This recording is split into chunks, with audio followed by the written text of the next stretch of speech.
যে এর হাদিস কোরআনে কোনো হুদিস পাওয়া যায় না, ঠিক তখন নিসফে শাবান আগেও ছিল, বাট আম হলো, কি হলো, জনসাধারণের কাছে উঠে আসলো নিসফে শাবানের কথা।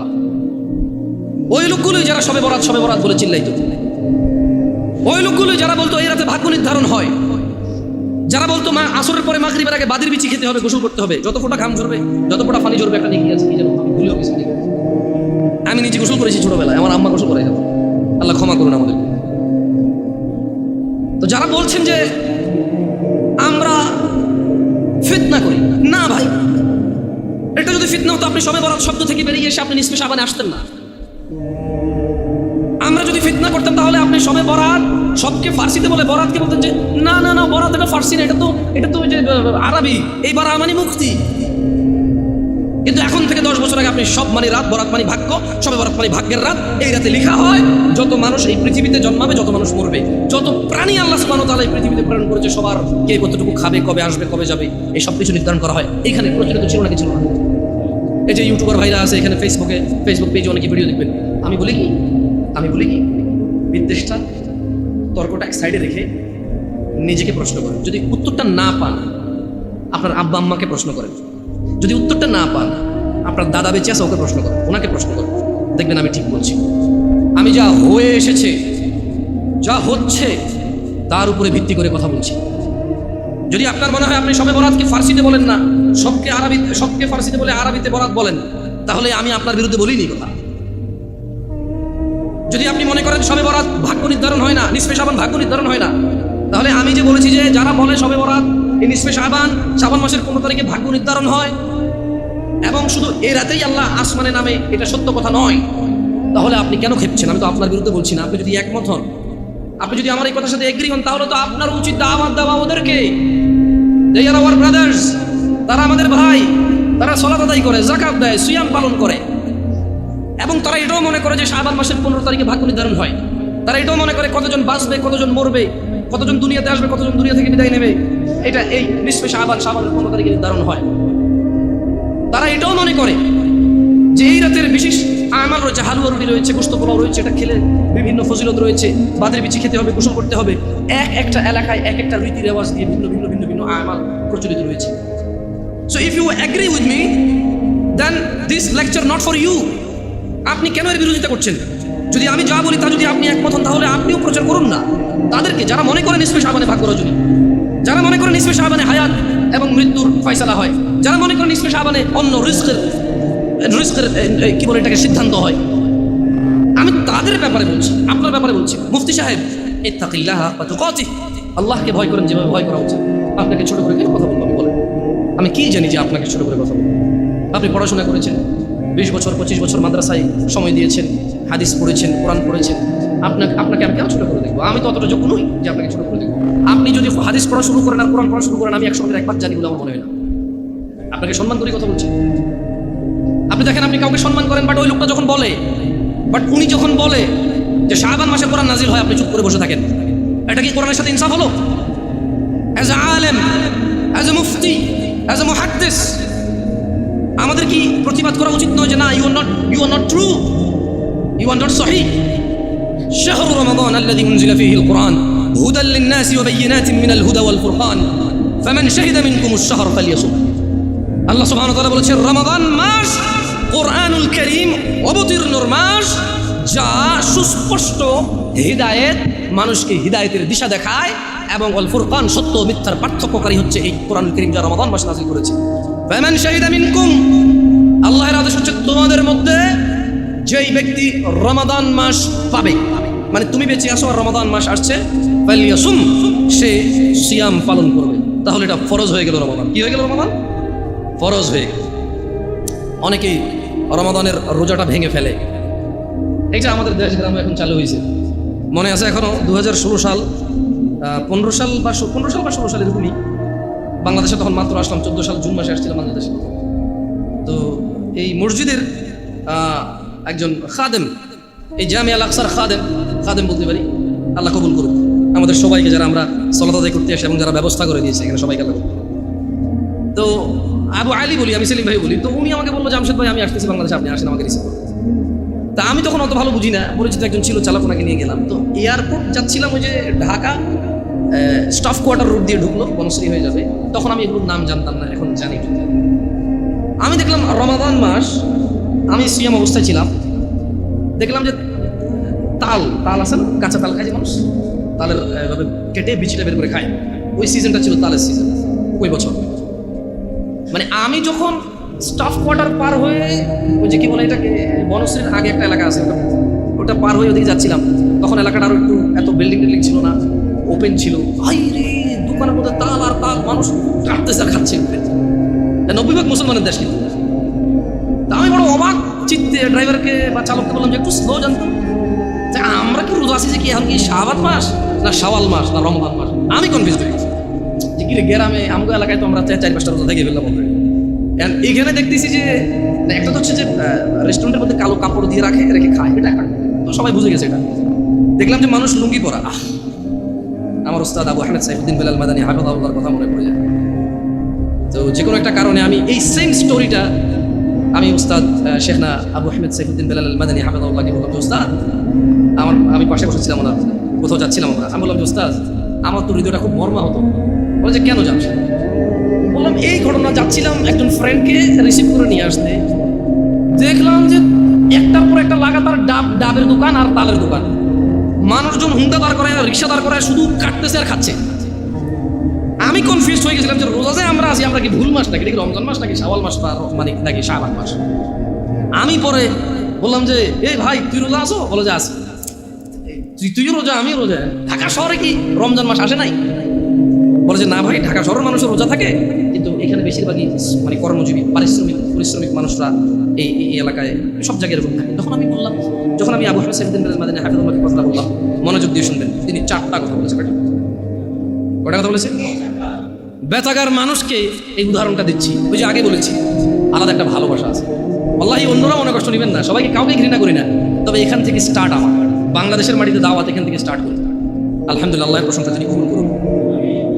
তো বলো যে জামশেদ, 4 প্রকারের মানুষ। কয় প্রকারের মানুষ? 4 প্রকারের মানুষ তুমি দেখতে পাবো। 1, যাদের দুনিয়া আছে আখিরাত নাই। কি আছে? কি নাই? 2, আখিরাত আছে, দুনিয়া নাই। কি আছে? কি নাই? বলবো যে ধরো এক, দুনিয়াতে অনেক সম্মান, মান, মর্যাদা, অনেক কিছু, কোনো কষ্ট নেই, কিন্তু ওর আখিরাত নাই। মদ খায়, গাঁজা খায়, শিরিক করে, বিদআত করে, সালাত 1 ওয়াক্ত পড়ে না, মাঝে মধ্যে কেউ মারা গেলে তার জানাজা যায়, তাও নেতা হিসেবে, ডাক্তার হিসেবে, ইঞ্জিনিয়ার হিসেবে, সায়েন্টিস্ট হিসেবে, এলাকার মুরব্বী হিসেবে, এলাকার কর্তা হিসেবে, বুঝেন নাই, মাতব্বর হিসেবে যায়, এমনি 1 ওয়াক্ত সালাত করে। সুদ বোঝে না, ঘুষ বোঝে না, হারাম বোঝে না, হালাল বোঝে না, বাপ মায়ের প্রতি অতটা যত্নশীল নয়, স্ত্রীর প্রতিও যত্নশীল নয়, জানাজা বিচার এগুলো নর্মাল। তুমি দেখবে তার মৃত্যু পর্যন্ত সেই এরকম সুন্দর সুখী জীবন কাটিয়ে গেছে, তার মন মতো, তার আখিরাত নাই। এগুলো একটা ক্যাটাগরি। 2, আখিরাত আছে, মরলেই আল্লাহ ওকে সুখ আর সুখ দেবে, ওকে আল্লাহ জান্নাতের বিছানা বিছিয়ে দেবে, জান্নাতের চাদর পরিয়ে দেবে আল্লাহ। মরলেই কবর থেকে জান্নাতের সুখ পাওয়া শুরু হয়ে যাবে। ও মরে গেলে আল্লাহ সুবহানাহু ওয়া তাআলা ওর আবার রূহ দিবে, ফেরেশতারা প্রশ্ন করবে, ও জিতবে, উপরের থেকে শব্দ আসবে, ফাফরিশু ফিল জান্নাহ, একে জান্নাতের বিছানা বিছিয়ে দাও, জান্নাতের চাদর একে দিয়ে দাও, সুখ আসুক, সুবহানাল্লাহ। কিন্তু দুনিয়া দেখবা জীর্ণ শীর্ণ অবস্থা, কেউ ইজ্জত করে না, কোনো মানুষ 5 আনার দাম দেয় না, কোনো মানুষ তার পরোয়া করে না, অভাব, অনটন, অসুস্থতা, দরিদ্রতা, যেদিকে যায় শুধু শুকিয়ে যায়, শুকিয়ে যায়, শুকিয়ে যায়। কিন্তু আখিরাত আছে। কি আছে? তাহলে কয়টা ক্যাটাগরি গেল? 1, দুনিয়া আছে, আখিরাত। 2, দুনিয়া নাই, আখিরাত। 3, একটা ক্যাটাগরি আছে যাদের দুনিয়াও আছে, আখিরাতও আছে। সুবহানাল্লাহ। এরা দুনিয়া তো বেশ সুখের জীবন যাপন করে আল্লাহর সন্তুষ্টির সাথে। এদের যখন অসুখ হয় এরা সবুর করে, প্যানিক হয়ে যায় না, হতাশা হয় না। কোনো আসমানও যদি ভেঙে পড়ে এদের হৃদয় একটা প্রশান্তি আছে, আলহামদুলিল্লাহ, এটা ভাঙলে আমার কি আছে, এটা কি আমার না, যার আসমান সে ভাঙছে আমার। যাদের ছেলে একটা মারা গেল, একবারে যুবক, ডাক্তারি পাস করছে, এই সরকারি চাকরি পেয়ে যেত, 2 লাখ টাকা বেতনে, মরে গেছে, এবার যে আলহামদুলিল্লাহ, এটা কি আমার না, আমি তো খালি মানে আমার পিঠের পাঁজর থেকে 1 ফোঁটা পানি বের হয়ে জন্ম আল্লাহ পৃথিবীতে পাঠাইছে, হ্যাঁ আমার বৃদ্ধকালে হাতিয়ার হতে পারে। বাপ হওয়ার আগে মরে গেল, আমি তো বাপ, আলহামদুলিল্লাহ, খুশি থাকে। দুনিয়া তো মানুষ ইজ্জত করে সম্মান করে, মানে কোন রকম দুনিয়া এবং আখিরাত কি এদের আছে। কয়টা ক্যাটাগরি হলো?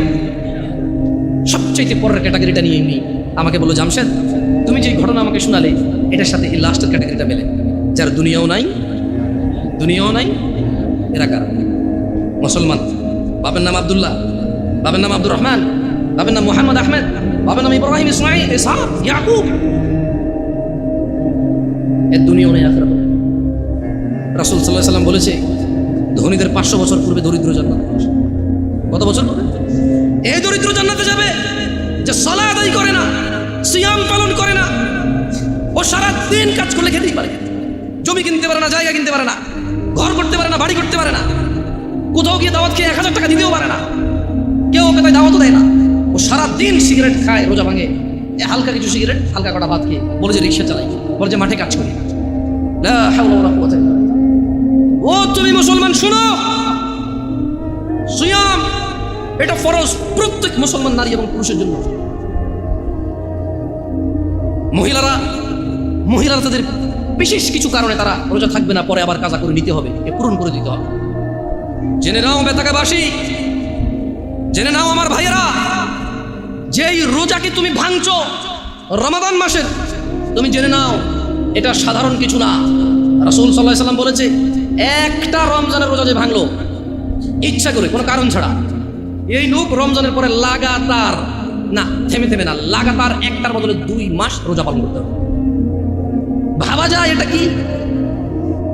তুমি একটু ভাবো, রমজান মাসের একটা রোজা ভাঙলে রমজানের পরে একটার বদলে কাফারা হচ্ছে লাগাতার 2 মাস সিয়াম।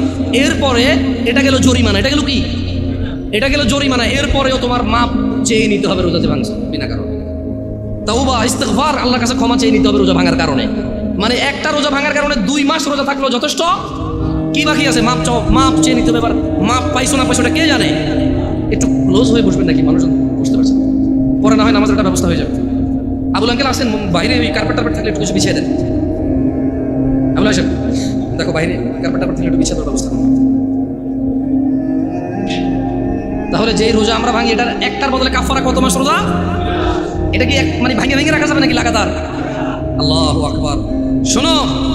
শোনো বেতাকাবাসী, আমার ভাইয়েরা, যারা তোমরা ঈমান এনেছো রবের প্রতি, রব তোমাদের বলছে, ইয়া আইয়ুহাল্লাযীনা আমানু কুতিবা আলাইকুমুস সিয়ামু কামা কুতিবা আলাল লাযীনা মিন ক্বাবলিকুম লাআল্লাকুম তাত্তাকুন। বেতাকাবাসী, তোমরা যারা আল্লাহর প্রতি ঈমান এনেছো, যারা তোমরা ঈমান এনেছো শেষ দিবসের প্রতি, যারা তোমরা জানো এই পৃথিবী চিরস্থায়ী নয়, মৃত্যুর পর সাক্ষাৎ করবে তোমরা পৃথিবীর প্রতিপালক মানুষের স্রষ্টার সাথে, যিনি আমাদের সব কর্মকাণ্ডের হিসেব রক্ষা করছেন, এবং সেই হিসেবের সম্মুখীন আমরা হতে হবে। তিনি বলছেন, হে তোমরা যারা ঈমান এনেছো, কুতিবা আলাইকুমুস সিয়াম, তোমাদের উপর রোজাকে ফরজ করা হয়েছে, তোমাদের উপর রোজাকে অনিবার্য করা হয়েছে, তোমাদের উপর রোজাকে করতেই হবে বলে করা হয়েছে। কেউ এটা থেকে পার পাবে না। কামা কুতিবা আলাল্লাযীনা মিন ক্বাবলিকুম, ও মুহাম্মদের উম্মতরা সাল্লাল্লাহু আলাইহি ওয়াসাল্লাম, তোমরা যারা ঈমান এনেছো আল্লাহর প্রতি, জেনে রাখো তোমাদের উপর রমাদানকে ফরজ করা হলো যেমন তোমাদের পূর্ববর্তী, তোমাদের আগে যে নবী রাসূল এসেছে, তোমাদের আগে যে উম্মতরা ছিল, ওদের উপরও যেমন রোজা ফরজ ছিল, ঠিক তোমাদের উপরও তেমন রোজা ফরজ। কেন এই রোজা ফরজ করে? আল্লাহ বলছে যে আল্লাহ নাকি এটা দয়া করেছে। তোমরা কি আল্লাহ দয়া নিতে চাও না? নিতে চাও? তবে শোনো, তোমাদের রব বলছে, কামা কুতিবা আলাল্লাযীনা মিন ক্বাবলিকুম, যেমনটা রোজা ফরজ ছিল তোমাদের পূর্ববর্তীদের উপরে, তো রোজা থাকলে কি হবে? লাআল্লাকুম তাত্তাকুন।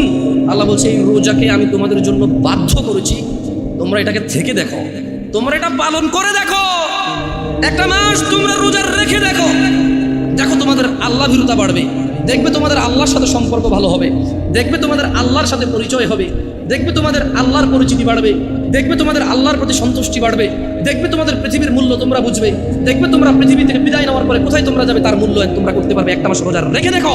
আল্লাহ বলছে যে ও ঈমান আনছো তো শোনো, এই রোজাটা 1 মাস তোমার উপরে ফরজ এই জন্য করে নি যে তোমার কষ্ট হবে, এই জন্য করেছি যাতে তুমি তাকওয়াবান হতে পারো, যাতে তুমি আল্লাহ ভীরু হতে পারো। যেমন একজন ড্রাইভার ড্রাইভিং শিখায় কি মানুষকে অ্যাক্সিডেন্ট করার জন্য নাকি সুন্দর করে ড্রাইভ করার জন্য? একজন শিক্ষক বই শিখায় কি পড়ালেখা লেখে শিক্ষিত সুশিক্ষিত হওয়ার জন্য নাকি জঙ্গলি মূর্খ গাধাগর্দ হওয়ার জন্য?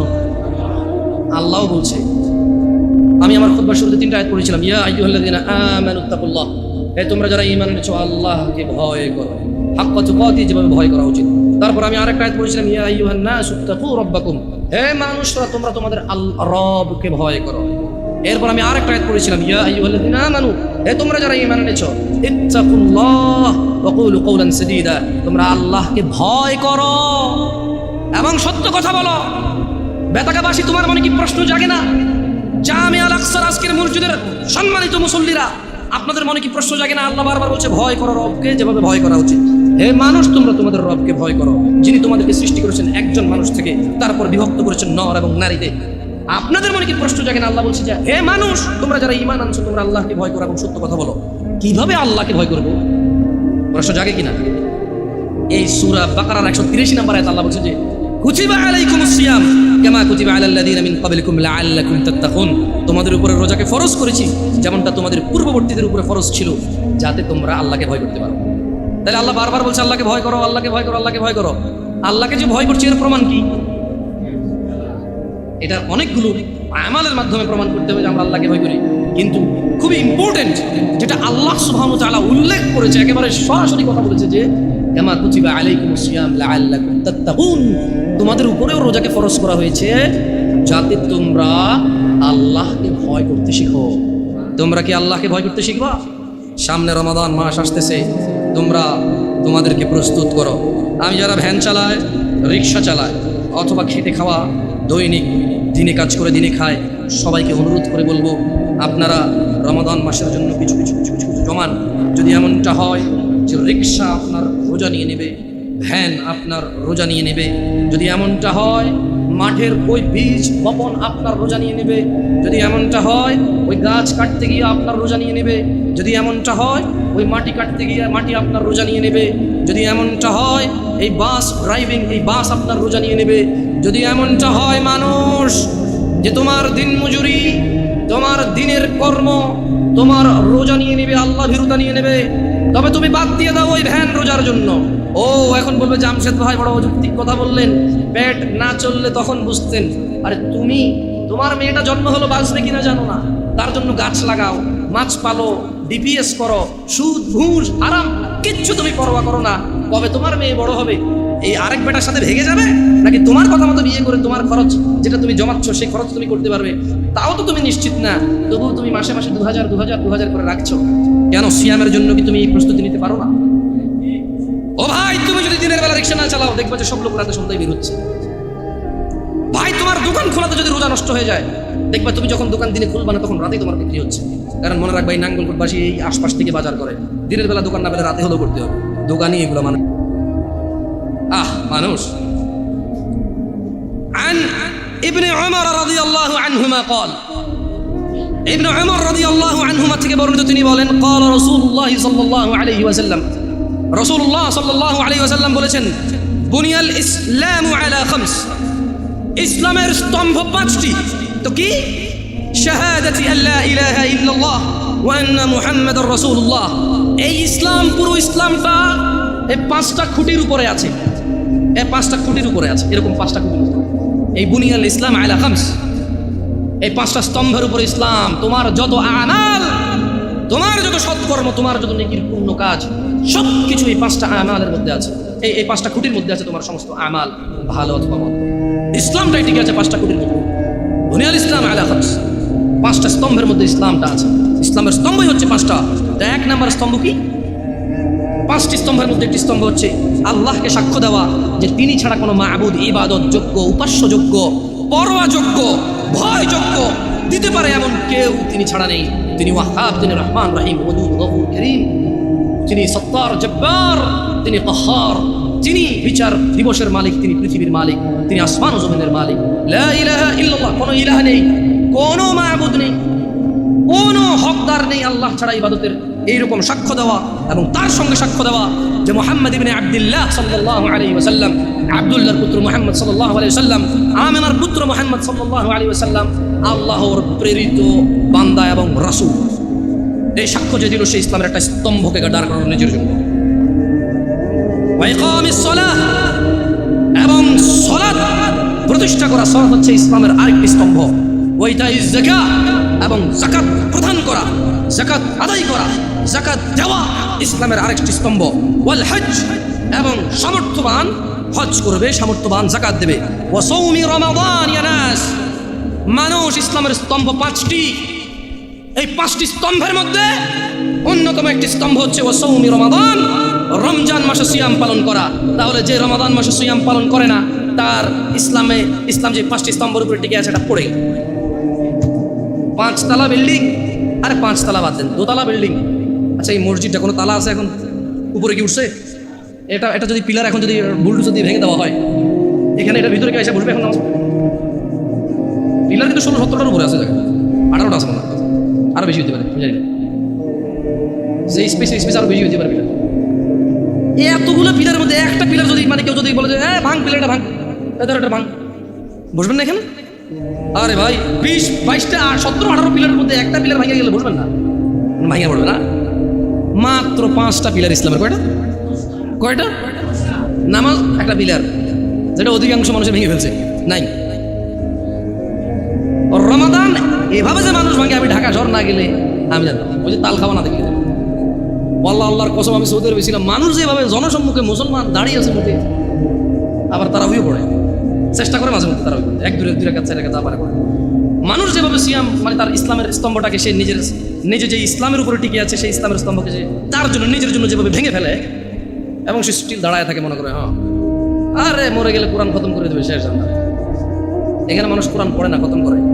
শোনো বেতাগা জামে আল আকসার মুসল্লিরা, যারা তোমরা আজকে দূর দূরান্ত থেকে এসেছো, তোমরা জেনে রাখো, আন জাবির রাদিয়াল্লাহু আনহু, জাবির রাদিয়াল্লাহু আনহু থেকে বর্ণিত, তিনি বলেন, আন্না রাজুলান সাআলা রাসূলুল্লাহ সাল্লাল্লাহু আলাইহি ওয়াসাল্লাম ফাকাল, একজন ব্যক্তি রাসূল সাল্লাল্লাহু আলাইহি ওয়াসাল্লামের কাছে জিজ্ঞাসা করে বলল, আরাআইতা ইযা সাল্লাইতু আস-সালাওয়াতিল মাকতুবাত ওয়া সামতু রমাদান, বলল যে আমি যদি শুধু ফরজ নামাজ পড়ি। একজন লোক রাসূল সাল্লাল্লাহু আলাইহি ওয়াসাল্লামের কাছে এসে বলল যে, ইয়া রাসূলুল্লাহ, আমি যদি শুধু ফরজ নামাজ, মানে যে খুঁটি, ফরজ নামাজ হচ্ছে কি স্তম্ভ, ফরজ নামাজ কি? এই লোকটা বলছে যে আমি দিনে শুধু 17 রাকাত নামাজ পড়ব। সে ভিতির পড়বে এমনটা বলেনি, নফল। এগুলো বললে আপনারাও কি ছেড়ে দেবেন নাকি ভিতির নফল? আমি মনে হয় নফল আর ভিতির ছেড়ে দেওয়ার জন্য বলতেছি, ঠিক না? বহুত খারাপ এগুলো, ঠিক না? এই যে ইউটিউব আমার লিখবে তো কি খারাপ। আমি ভাই হ্যালো, এটা বেনামাজিদেরকে বলছি, যারা নামাজ পড়ে না, তাদের নামাজটা তাদেরকে পরিচয় করে দিচ্ছি। আর ও যখন 17 রাকাত নামাজ পড়বে, ও নিজেই উইতির পড়বে, সুন্নাহ পড়বে, নফল পড়বে, আলহামদুলিল্লাহ। ওর যখন ভালোবাসা চলে আসবে নামাজের সাথে, ও নিজেই এই হুট করে অজু করে 2 রাকাত নামাজ এমনিতেই পড়বে ইনশাআল্লাহ। নামাজটাকে ভালোবাসলে ও উদ্বিগ্ন হয়ে যাবে যে জোহর শেষ হয়ে গেলে আসর কখন আসবে। ওর পীড়া যন্ত্রণা শুরু হয়ে যাবে, আসর হয়ে গেল, কি রে 5:30 বাজে আজান দেয় না, কি রে আজান সে কটা বাজে, 3 মিনিট পেয়ে। আমি দেখছি, আপনারা দেখছেন কি না? মানে হাঁটতেছি বলে যে কি রে 5:30 বাজে আজান দেয় নাকি দিয়ে দিছে। আমরা ওই ঘুরতে গেলাম আর কি, আমাদের এদিকে এলাকায়, যাক নাম বললাম না, আছে এখানে মসজিদে বসে আছে মাশাআল্লাহ। তুলে যে আমার সাথে আজান তো দিয়ে দিছে বলো, এদিকে কোনো আজান শোনা যায় না। আমরা ওই যে একটা খাল বিল কিছু একটা পাড়েছিলাম আর কি, একটু মানবের বসতি একটু বাহিরেই। তো আমার বললো যে না ভাই 5:30 বাজে আজান দিয়ে দিয়েছে। আমি বললাম ভাই মোবাইলে আজান বলে একটু দেখেন তো আপনার টাইম ঠিক আছে কিনা। আমি দেখেছি ওর উদ্বিগ্নতা সনাতন। একসাথে আসর আদায় করেছিলাম আমরা, 3-4 জন ছিলাম। এই 3-4 জনের মধ্যে একজন পরেশান হয়ে গেছে, 5:30 বাজে গেছে, মাগরিব আজান দেয়নি। দিন ছোট ছিল, 5:20-25 যখন আজান হয় তখন। তো শোনো বেতাকার মানুষ, রাসূল সাল্লাল্লাহু আলাইহি ওয়াসাল্লামের কাছে একজন ব্যক্তি এসে বলল, ইয়া রাসূলুল্লাহ, আমি যদি শুধু দিনে 17 রাকাত ফরজ সালাত আদায় করি এবং রমজান মাসে রোজা রাখি, ওয়া আহলালতুল হালাল ওয়া হারামতুল হারাম, এবং হালালকে হালাল হিসেবে, হারামকে হারাম হিসেবে মেনে চলি, ওয়ালাম আযিদ আলা যালিকা শাইআ আদখুলুল জান্নাহ। একজন লোক কার কাছে এসেছে?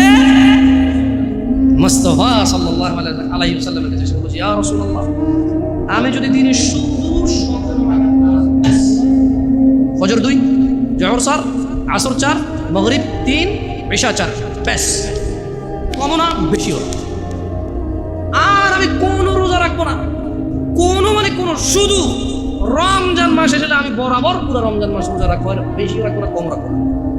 এবং ইয়া রাসূলুল্লাহ, ওয়া আহলালতুল হালাল, আল্লাহ যেটাকে হালাল বলেছে আমি কোনোদিনও তার বিরুদ্ধে যাব না। আমি এটাকে হালাল বলবো, এটাকে গ্রহণ করব, এটাকে পবিত্র মনে করব, এটাকে নিতে আমি আনন্দ অনুভব করব।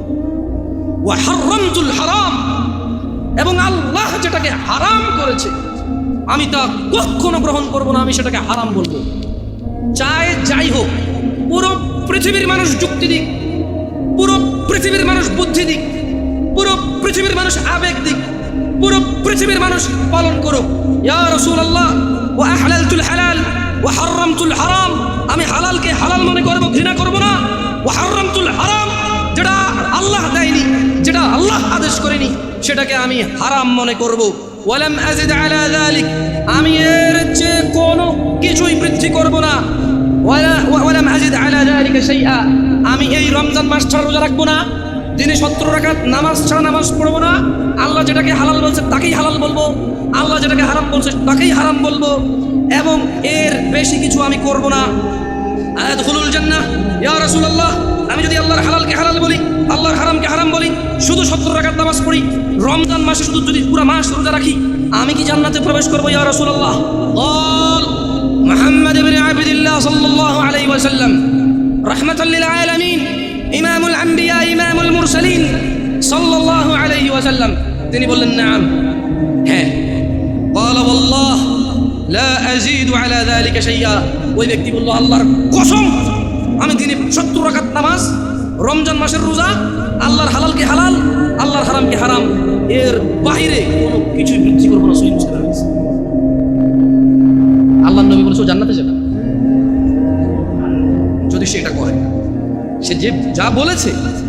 দিনী ভাইরা, যারা আপনারা কঠোর পরিশ্রম করেন, আমি বলি কি শুরু করেন, দিনে 17 রাকাত সালাত দিয়ে শুরু করেন। হাইয়া আলাস সালাহ বললে মসজিদে চলে আসেন।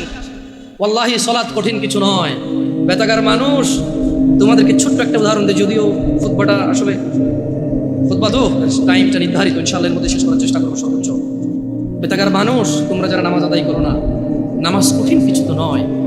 আমি তোমাকে কি নামাজের একটা নমুনা বলবো? দেখো নামাজ কি জিনিস। আল্লাহু আকবার বললে তুমি সানা পড়লে, আউযু বিল্লাহ পড়লে, বিসমিল্লাহ পড়লে, আলহামদুলিল্লাহি রাব্বিল আলামিন মানে সূরা ফাতিহা পড়লে, সঙ্গে যে কোনো একটা সূরা হইলেই হলো, সঙ্গে যে কোনো সূরার বড় একটা আয়াত হইলে হইলো, অথবা ছোট ছোট 3টা আয়াত হলে চলবে। আমি কি তোমাকে ছোট 3টা আয়াত পড়ে শোনাবো? আউযু বিল্লাহি মিনাশ শাইতানির রাজীম, ওয়াল মুরসালাতি উরফা ফাল আসিফাতি আসফা, 2 আয়াত হয়ে গেছে। আল্লাহু আকবার, এরকম ছোট 3টা আয়াত পড়লেই হবে। قل هو الله أحد الله الصمد لم يلد ولم يولد ولم يكن له كفوا أحد। তো জামশেদ ভাই, নামাজ সহজ কিভাবে? আমি তো শুধু আলহামদুলিল্লাহ সূরা পারি আর কুল্লাহ পারি, আর কিছু এখন পারি না। তো ঠিক আছে, তুমি প্রথম রাকাতে আলহামদুলিল্লাহ সূরা পড়ো, রুকুতে যাও। আচ্ছা, প্রথম রাকাতের রুকুতে সুবহান রাব্বিয়াল আযীম, সুবহান রাব্বিয়াল আযীম, সুবহান রাব্বিয়াল আযীম। দ্বিতীয় রাকাতের রুকুতে কি অন্য কিছু? সেম। আসলে কি প্রথম রাকাতে যেটা পড়ছি ওটাই, যদি 3 নম্বর রাকাত তাইলে আল্লাহ 3 নম্বর রাকাতেও রুকুতে সেম, ভিন্ন কিছু না। তো খুব কঠিন কিছু মনে হচ্ছে না, ঠিক না? একটা মুখস্থ করতে পারলেই হলো। আচ্ছা, চতুর্থ রাকাতের রুকুতে কি করবো? সেম। আরে না, এখানে অনেকে সালাত আদায় করে না, বলে যে কঠিন, আমি সালাত করতে জানি। ইয়া বেতাকাবাসী, মাররা সাহেল, একদম সহজ, ওয়াল্লাহি একদম সহজ। এই প্রথম রাকাতে সুবহান রাব্বিয়াল আযীম, সুবহান রাব্বিয়াল আযীম, সুবহান রাব্বিয়াল আযীম। দ্বিতীয় রাকাতেও সেম, তৃতীয় রাকাতেও সেম, চতুর্থ রাকাতেও সেম।